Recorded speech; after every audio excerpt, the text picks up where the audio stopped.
Welcome to another episode of the Crypto Sheiks podcast. We're live in Abu Dhabi here in blockchain world. I'm your co-host Anas Bird. I'm here with my good man, Big D, Danosch. How's it going, my man? How you doing, blockchain people? Hope you enjoyed the last few days. It's been amazing. Thank you for coming and joining us in this session with our amazing guest, VESA Kivinen. So VESA is one of the OGs in the crypto space and also in the NFT and crypto art space. So actually he started with this whole NFT journey long way back before NFTs became famous. And we would love to share his story with you guys, but also talk a little bit generally about blockchain and different types of technologies and how we see them evolving. So on the Crypto Sheiks podcast, we like to simplify crypto. We like to keep it, we discuss a lot of topics around NFTs, crypto, blockchain, all of them. And we actually had VESA, very thankfully, on our podcast very recently, Shay Moi at my house. We actually ended up jamming together on the guitar together. It was pretty cool. It was so fun. So just before actually we came here, VESA and I were having something to eat, and we ended up having a really interesting discussion around Bitcoin. We were seated next to, I think, Adam, who was talking about the quantum computing aspects of how Bitcoin could be threatened by quantum computing in the future, because Bitcoin's built on proof of work, and that poses sort of certain risks to it. We were just talking a little bit more about, whether quantum computing could protect Bitcoin in the future. Maybe we could just have a little discussion there about, your thoughts about, firstly, Bitcoin. You've told this to me before. It's an important part of taking power back for ourselves, creating a new financial system, right? Because it's decentralized. The philosophy around Bitcoin is very important. So we don't want to lose that in a future. Maybe we could, have a little discussion about that and your views on Bitcoin generally. Yeah, because I became a money activist at around 2006 when I realized how the monetary system, the legacy finance system works. And I ended up producing a documentary film in the Finnish language with Finnish experts about the whole thing. And we worked on it for a full year. And then we released it out for the public for free. So we kind of had that decentralization mindset already back then. But it was a long time before that. After that, I was in a screwed up position because I was an artist and an entrepreneur and a money activist, and you kind of get all of those things bundled up, and it's like having your foot on the gas and the brake at the same time. Explosive combination. Yeah, it's not the greatest. So when I finally understood, because human beings have a tendency to corrupt the systems that we're involved in, and the fiat system, you could see, is in a little bit of a death spiral that is influencing just about everything else around. And then all of a sudden comes along Bitcoin, and then this decentralized system that is, for the first time in the world, we have something like this in the history of humanity, and it's a little difficult to understand to begin with, but then there's no king, there's no business, there's nothing to take down. It's just a bunch of computers maintaining a value ledger all across the world, and it's so powerful.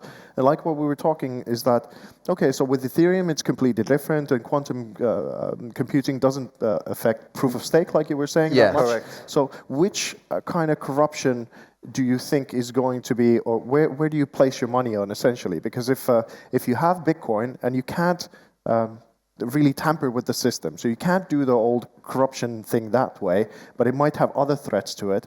But then even if you're currently burning a lot of Ethereum, and the supply is getting scarcer and scarcer, you can still generate more. So even if it's a generation or 2 generations from now, is the temptation of what we've had with all of our systems before, where people start to corrupt the system and inflate the value of it, will Ethereum be able to be run by people who won't do that?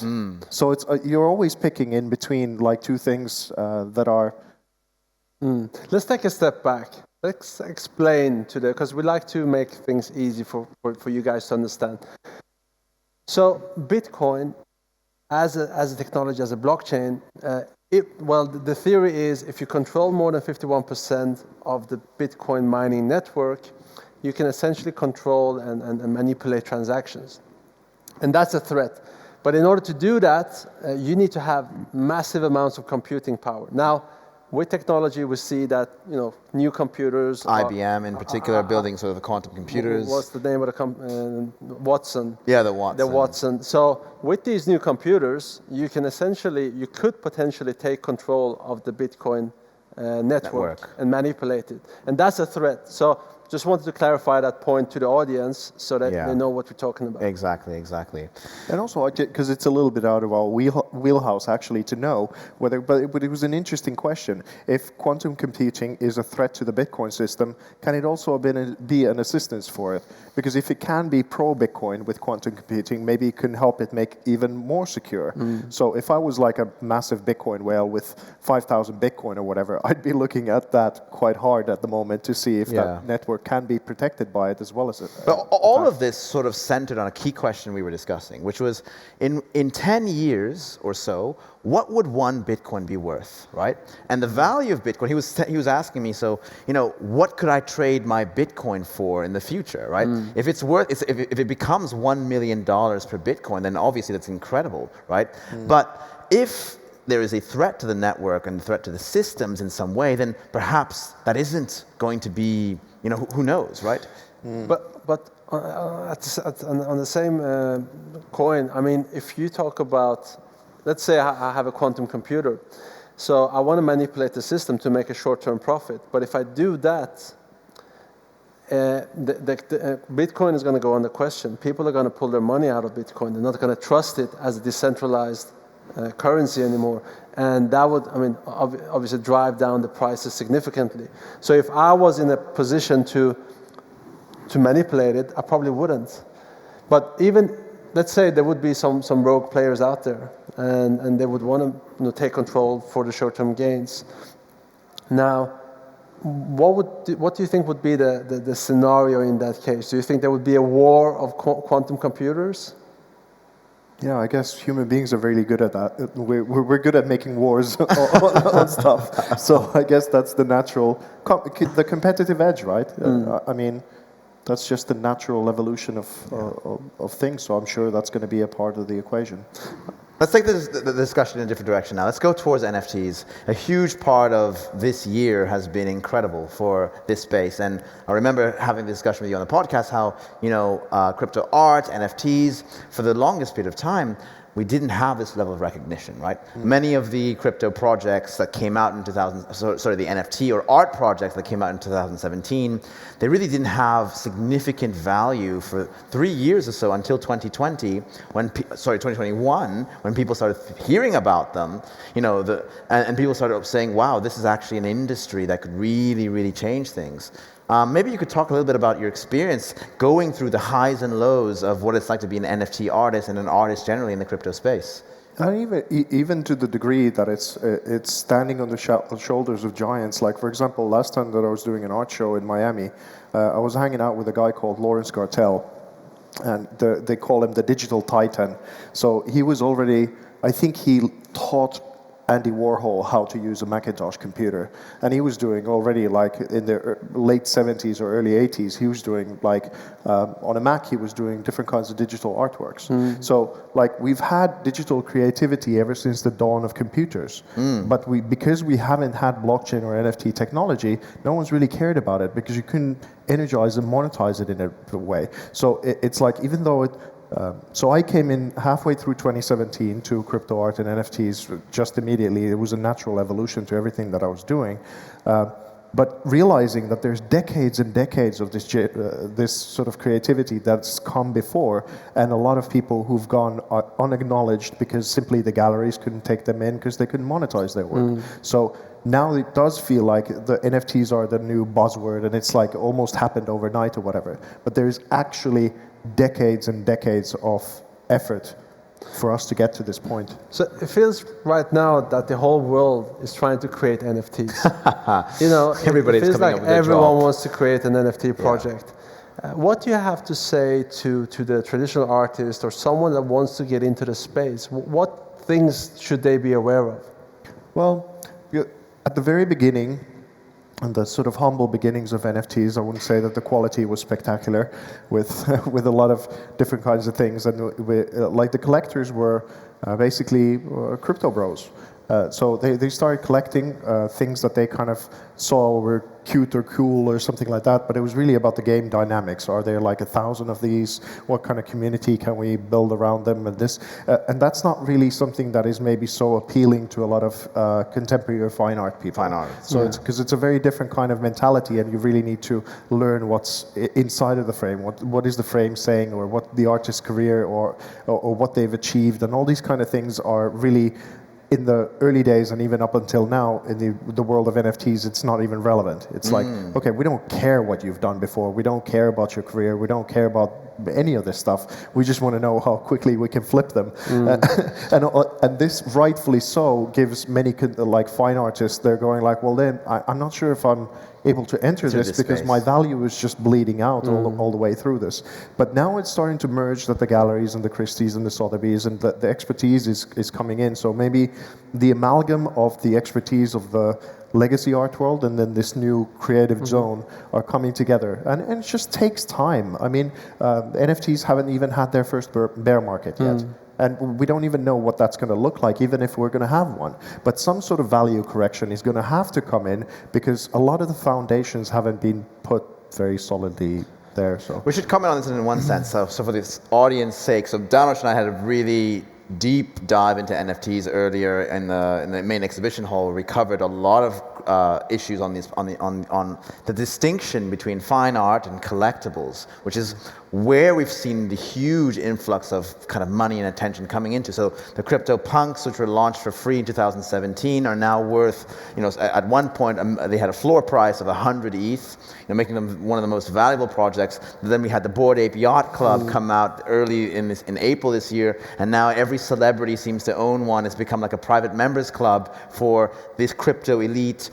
And what's happened there is after these successful launches, what it looks like is happening is the NFT space is looking a bit like some kind of stock market where different people, artists, collaborate with projects and other types of creators, smart contract engineers, and they IPO themselves into the metaverse by launching or dropping their projects. These then lead to huge capital raises. So for example, the Bored Ape Yacht Club, they made, I think, $2 million on their initial mint in April and have since made in excess of $55 million on their royalties from the excess amount of people buying them. So it's interesting now that the NFT world is in a way a means for the artist to become an entrepreneur, to launch a project without the traditional need of capital markets, the stock market, right? And I think this is that's creating some initial divisions between the fine artists and the collectibles, because the NFT space is now being split up in this way. And I think you have some interesting views on all this. Yeah, because it's just that the fine art world is as gamified as the collectible space, but we just haven't had a lot of expertise yet on what the sort of conditions are to gamify the fine art realm. And once those start to come together a little bit more, and just like because the whole thing of people are saying, okay, so I aped into this and whatever. So from my perspective of what I've dedicated my life to doing, and what I take some pride in after having achieved it, and some people have admitted it as much, that I wanted to create something that didn't exist before I started making it. And it was a painstaking process to get to that whole thing, like a 20-year professional career. And then all of a sudden, this thing, because I've generated about 350 high-resolution museum-grade digital originals over the last 14 years. Brilliant. So now if you look at it from the point of view that I'm now 43, I have maybe 40, 50 years left if I'm lucky. And essentially then, if I'm producing work at this rate, I will have these unique things, a lot less of them that are CryptoPunks. But we don't sort of think of that, the artists and their output, and depending on how they produce things, as a closed loop, like you would look at a Bored Ape Yacht Club type of thing. But it's really about so the collectible space is about these different kinds of traits and whatever it is, but it's a copy of a copy of a copy and the next ape thing and the whatever. So from my perspective as a fine artist, it's the opposite of the mentality. I'm looking for the exceptional, the different, the something that comes with a unique voice all of a sudden, and it's about having the ability to recognize that unique voice and then figuring out the gamification on the fine art terms for that. And I think once that expertise really comes in, now people think that it's the other way around. It feels like the collectibles are sort of taking off and they're doing that. But once some of these things and a little bit the sort of wash trading aspects and those things in NFTs are kind of mitigated a little bit. And the bear market hits as well. There are already billionaires who are waiting to get into the fine art realm, but there are certain things that they don't yet trust so that they could actually trust their money with it. But once those things are resolved, I think we haven't seen nothing yet of what the fine art realm of this can do. And this is what I'm actively building towards. Brilliant. So you mentioned Christie's and Sotheby's, which are these fine art gallery houses, and we're seeing that they're moving into the NFT space more and more. They're doing auctions on NFTs. But what blockchain really does, it removes centralization. It removes the middlemen. That's what we see with banking. That's what we see with the music industry, etc. So how do you see their role playing out in the future? Do you think they will become completely irrelevant in the NFT space? Or do you think that they can fulfill certain services or act as a certain mediator in the NFT space?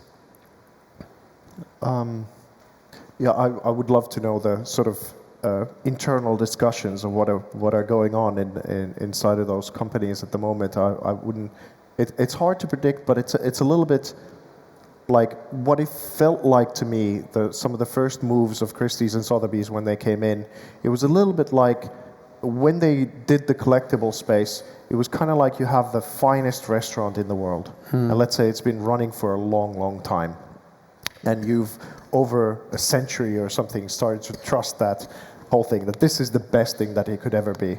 But then just because Paris Hilton is curating a McDonald's hamburger to be the next thing that they kind of launch like this and put them up on a pedestal, that's a little bit like how it felt to me to begin with. So it was like, okay, this is kind of the upside down of things. But then again, it's that Christie's and Sotheby's they're about real estate. They're about different things altogether. So it's a new venture for them, and I'm sure it's a learning curve for them as well. But I don't know. I'm now not so sure where I go to find the cutting edge of contemporary or fine art, where I will trust that those people have been curated to be the very cutting edge of something. I don't know what that institution is anymore, because it's the same sort of fiat culture has taken over so many things, from our media, from our education, to all these institutions and trusted names like the New York Times. They seem to be in a little bit of a spiral, not necessarily going upward. So can Christie's and Sotheby's, can they sort of maintain that segment, that they remain truthful to the name that built them? Yeah. That's maybe the question. One thing I want to comment on, which is kind of a new thing that I've observed, because I used to buy traditional art. My family are big buyers in that traditional art space. And in the old world, how the art world used to work, right, was we didn't have Twitter, Discord, Instagram back then, right? And the way for an artist to really get exposure, or for an artist to make it in any sense, was to find a patron of some sort. You know, even Michelangelo back in the day, he had a patron. Different types of famous artists throughout history had patrons who paid for them to do so that they could be brilliant, right? And that's because they didn't have a way to build a community around who they were, right? And so the galleries, these Christie's, etc., they had the right connections, right? All the nice, wealthy people. You know, I used to work at a law firm, and several of the partners at my law firm used to, get together to attend auctions and all that kind of thing. It was a very, very snobby sort of affair. Now, however, it's a bit different, because the places where the money is located for NFTs isn't necessarily Christie's or any of these traditional gallery houses. It's actually on Twitter or Discord, because a substantial amount of wealth has been transferred in this bull run to a large number of crypto hodlers who are young people. You know, they're 25, they're 30, they don't really know two things about a Picasso or anything. I would even care. That's not really their realm of expertise. You know, so, you know, I know several people like this, and they've taken their money and they've aped it into NFTs because they see that as what they like, right? And I guess they've taken their mentality of trading crypto and maybe taken that into the NFT space, and that's why perhaps the collectible space has boomed incredibly. But I also want to touch on another point, which is gamification, something I think relevant to you. So Axie Infinity, one of the top projects of this year, gaming NFT platform. It's up 202,000% on the year, which is an unbelievable amount. Salute to anyone who bought Axie Infinity. You guys are doing very well. But very interestingly, I think this gaming is really where we're seeing a lot of future growth. And I wonder, as a fine artist, and especially one that's also looking into the gaming space, maybe that could be the avenue where fine artists find some way to bring gamification and fine art and around, and also community building, because communities are also central to gaming, right? If we think back to Xbox Live, we think back to Counter-Strike, these all were communities as well. The Twitter space now is all a community, so these Bored Ape Yacht Clubs, they've got a community. I think it's key in some way for the fine artists now, they don't need these galleries. If they can build a community themselves, and they can integrate with gaming, and they can integrate with other types of utilities, they can sell directly to their buyers, right?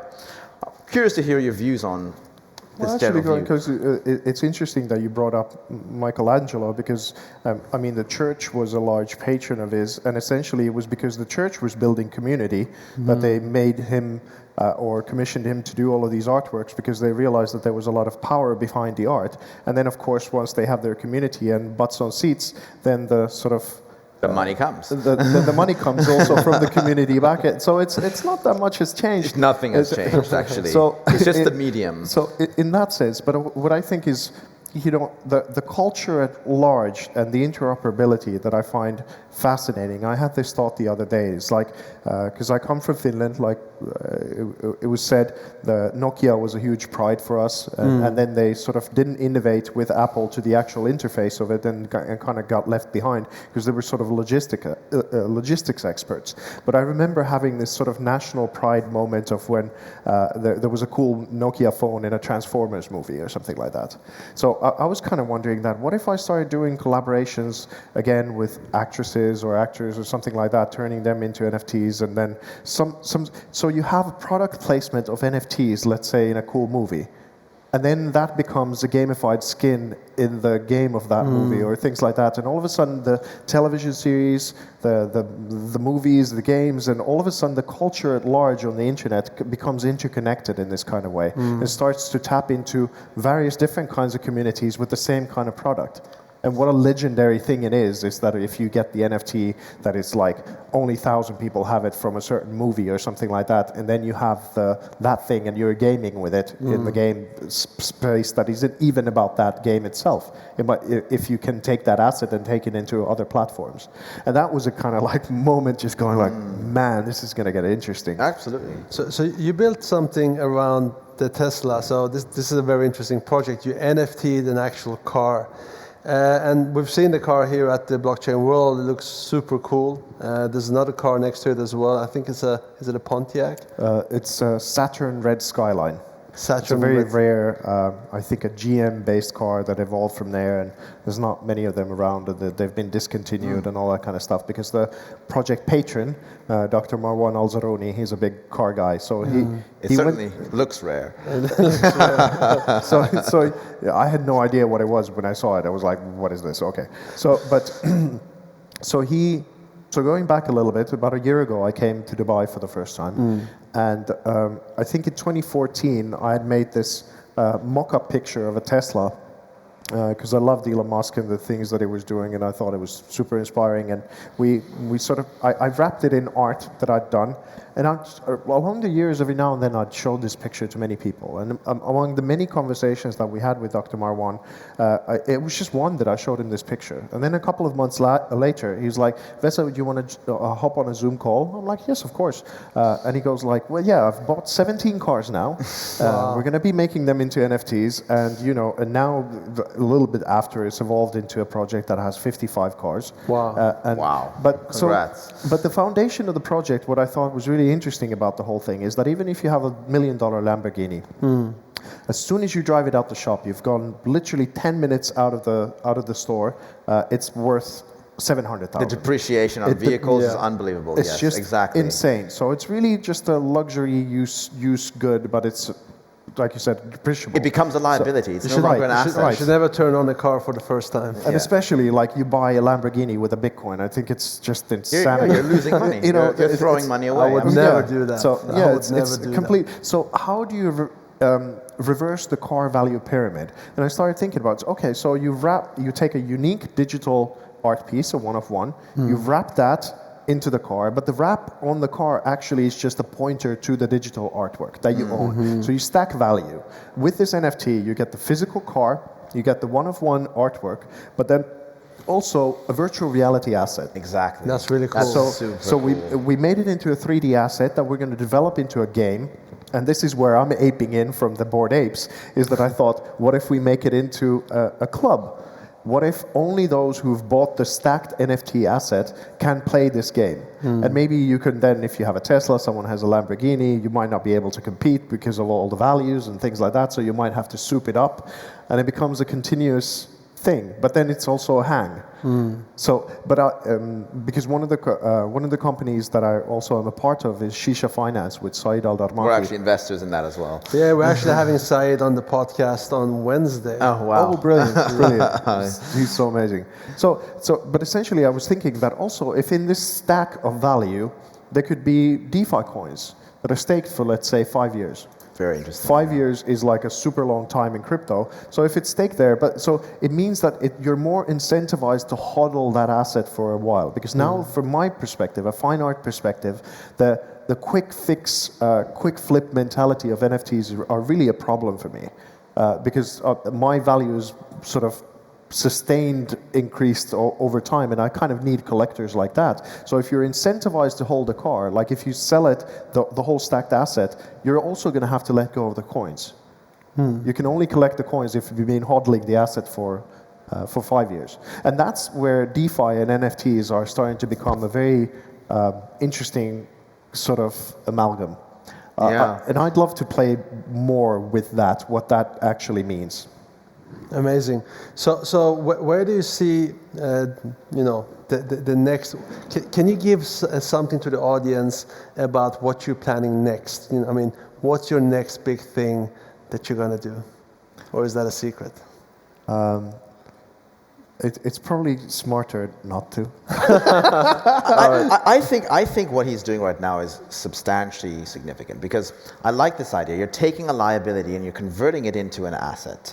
You're also then making that asset usable in sort of a game of some sort, right?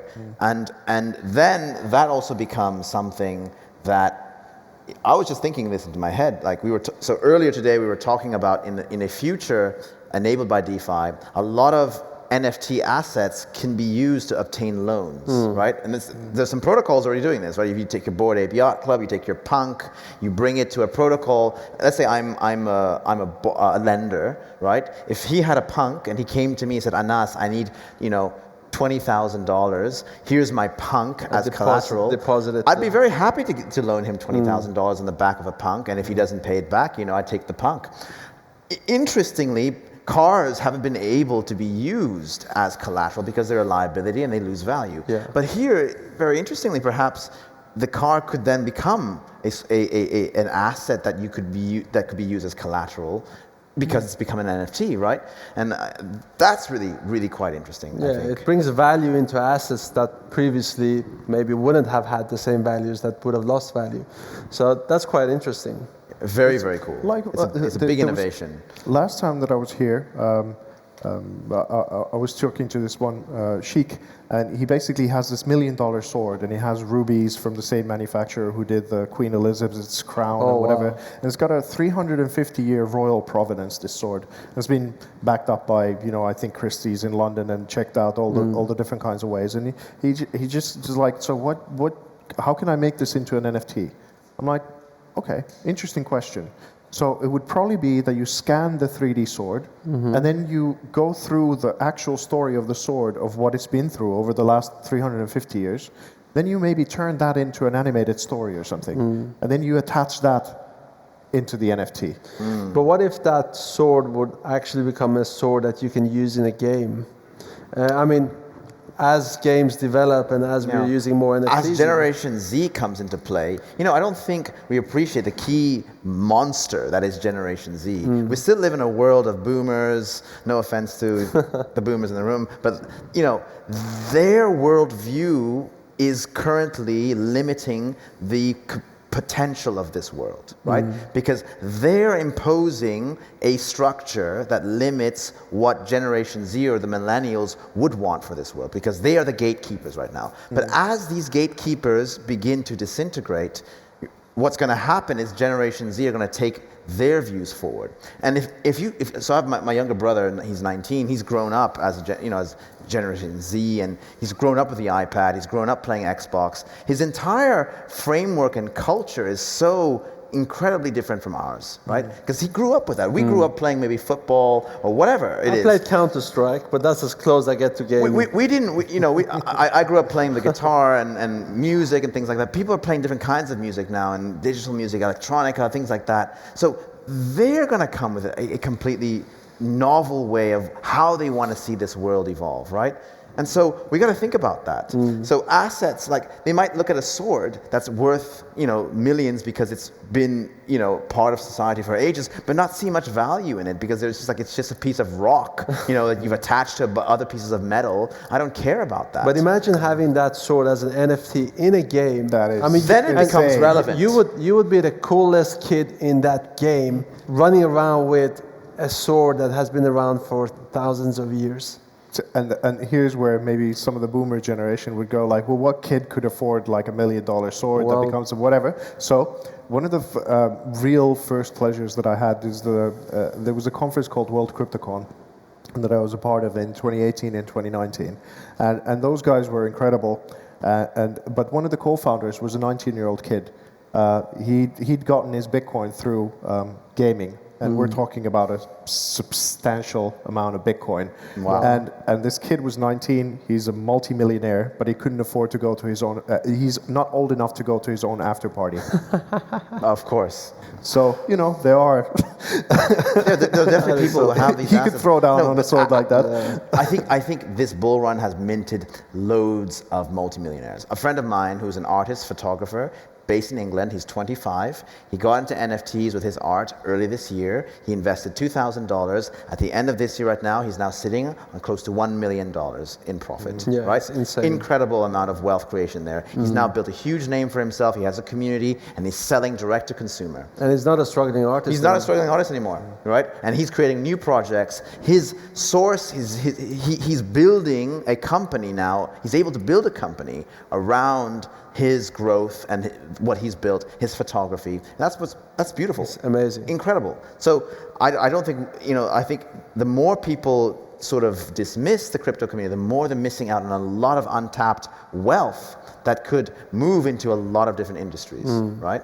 And that's very important. But I want to go back to a key point that you mentioned, which I was thinking a lot about. You said something about how you're not a big fan of art flipping too much. And what's curious in my experience, so Danosch and I, we run ArtsDAO. We're a DAO, decentralized autonomous organization. We're kind of like, we invest in NFT projects, but we also build and accelerate NFT artists into the metaverse. You can give us a follow on ArtsDAO. It's just at ArtsDAO on Instagram and Twitter.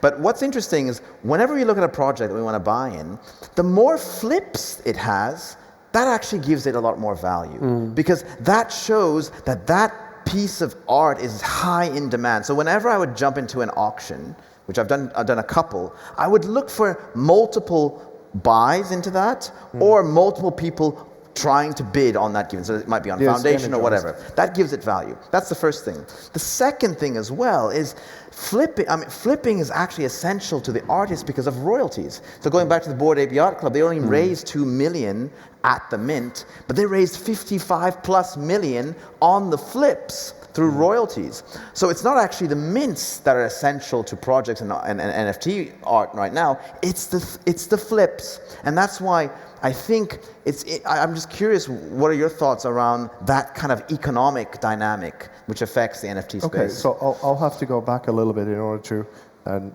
just because when I was in my early 20s, I came across this guy called Ken Wilber. He's the father of integral theory, and essentially, like, he came across this map of the internal world, external world, the individual, the groups, the development from archaic all the way to enlightened masters and sort of the industrial revolutions. It's the map of humanity, essentially, and it was like, it was super, super difficult to try and get what this guy was talking about because there was so much terminology that I didn't understand. I knew that there was a lot of value what this guy was saying, but I just didn't have the points of reference, but I kept on cracking through. But in simplistic ways, and why I call myself an integral artist, is that it's you take multiple points of view, multiple points of value, and then you stack them together and they become a comprehensive whole. And his sort of theories are on the level of the Clintons and the kind of matrix directors and whatever, and integral priests and those kind of people. When they go to talk about the spearhead of philosophy and sort of innovation and things like that, that's where they go to, the Integral Institute in Boulder, Colorado. Now, in 2014, I had my second show with them, and a professor of philosophy of art called Michael Swartz, he said after my Bollywood collaboration project that my works are amongst the most integrally advanced in the history of Western abstraction. Not a small claim, but backed up by the works themselves. Well, that's a big claim. Yeah, 100%. So, but it's a very well-backed claim as well, because we've seen VESA's art. I mean, and especially that piece of art. It's as I said before, it's my favorite piece of NFT art. Very cool. So, but what that really means is that so he put me essentially in the same club as the Picassos and the Rothkos and the Dalis and whatever, and that's about a 5 million floor. And that's the old world. So now, if I just take 350 artworks, and I'm charging, by the way, now at around 50,000 to 100,000 of an artwork, but it has a potential, even on old world terms, if you look at the actual substance of what I've built, to go to a 5 million floor. But with crypto, how high can that go to? So even if it's a 5 million floor, that's still about $1.75 billion worth of value generated once the community energizes to be a part of it. So now, coming back to your question, is like, so what am I don't mind the flipping culture. Like the trading and energizing a community and being a part of something like that, that's incredible. But what I really need at this point is those people who really understand what I've built. Because I've been building it for so long already, and with the mentality of just going, how quickly can this go and flip to another, you entirely miss the thing of what I actually built and why I built it. And that's the point of contention that I've had with the whole NFT thing from the get-go. This is why it's acting like a stock market. Exactly, Yeah. it's become like a stock market for NFTs, especially the collectibles. I mean, it's very different from the fine art. People aren't buying the collections necessarily to appreciate the art. They're buying it just as an investment to flip it upwards. Or to join a community. The community aspect is still very strong in the collectible space. Yeah, and I kind of, because I joined for Bitcoin to begin with. I joined because I understood what Bitcoin was and its importance to society, and there wasn't much art having been made at that point in 2017 about it and what it was doing and why it was important. So I thought, if I come and contribute a slice of life and art into this whole thing and maybe make it more approachable, like what you guys are doing, it's like make it approachable, make it simple, make it relevant, make it something that people get so it becomes a larger community. And that's what I thought, I can do this with art. I can make small videos about the artworks and what they have on the inside of them, but it was really about discovering value. So, just a quick question. If we would do an art piece together, what would that be? I think if we would do a collaboration, the Crypto Sheiks and VESA, Kivinen. I'd love to. I think we're going to have to go for a cup of tea or coffee after this and kind of start Let's do that. cracking down. Let's do that. So, all right. I think we can begin to wrap this up. I mean, it's been a very, very interesting discussion. I think we've talked about a lot of things. I like the discussion that we started from the top, on Bitcoin and its place and how it's kind of brought this whole community together. And now going deeper into the developments of the NFT space across the fine art, the collectibles. I mean, it's a very, very bullish time to be in the space. Recently, Artifact was acquired by Nike. Which is incredibly huge for the industry. Adidas, they're dropping NFTs today with the in collaboration with the Bored Ape Yacht Club. The Punks, they were bought by VESA. So these institutions are aping in right now, and I like what you said though. They're missing out on the fine art space, which has a lot more potential to sort of offer there as well. So very curious to see once these institutions come in. And also, obviously, like you said, all these sort of billionaires, high net worth individuals who have still yet to come into the market because of whatever risks they're looking into, that's going to completely transform the space as well. Absolutely. Yeah. All right. Thank you so much, guys, for listening in. It was a pleasure to have you here, VESA. Thank you, VESA. Always good with you guys, every time. You make every room better where you go. Oh, thank you. Well, we're in the desert right now, so One of the driest rooms we've been in. hope it wasn't too hot for you. It was okay. All right, fantastic. Thank you so much, guys, for listening. Thank you all. Tune in on the Crypto Sheiks podcast. Check out the Crypto Sheiks podcast on Instagram, Spotify, anywhere you find your podcasts.